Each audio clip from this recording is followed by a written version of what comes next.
కేంద్ర బీజేపీ ప్రభుత్వం తీసుకొచ్చిన 4 లేబర్ కోడ్స్ కి వ్యతిరేకంగా దేశవ్యాప్తంగా ఫిబ్రవరి 12వ తేదీన కార్మిక సంఘాల చిప్పులో భాగంగా సమ్మె జరగబోతా ఉంది. అనకాపల్లి జిల్లాలో అన్ని పరిశ్రమల్లో కార్మికులు సమ్మెకి సిద్ధం కావాలని చెప్పేసి సిఐటియు అనకాపల్లి జిల్లా ఈ రోజు అనకాపల్లి జిల్లా పారిశ్రామికంగా వేగంగా అభివృద్ధి చెందుతా ఉంది. ఇక్కడ ఫార్మా, SEZ వంటి కంపెనీలు వస్తున్నాయి. లక్షలాది మంది కార్మికులు ఉన్నారు. బ్రాండిక్స్ వంటి కంపెనీలు 20,000 మంది కార్మికులు పనిచేస్తా ఉన్నారు.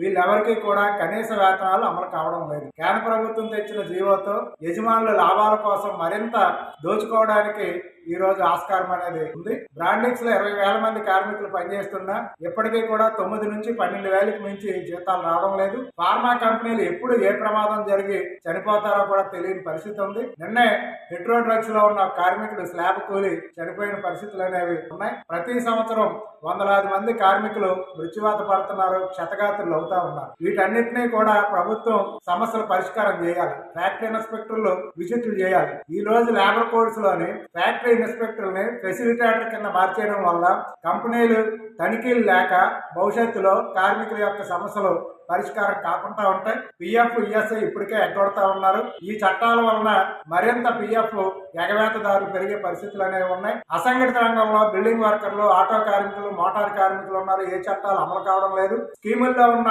Anganwadi, IKP, ASHA, mid day meal, school సేపర్లు, VRPలు వంటి రంగాలు ఉన్నారు. వీళ్ళకి కూడా ప్రభుత్వం వేతనాలు పెంచడం లేదు. వీటన్నిటి మీద ఫిబ్రవరి 12 జరిగే సమ్మెలో కార్మికులందరూ వేలాదిగా పాల్గొవాలని CIT విజ్ఞప్తి చేస్తారు.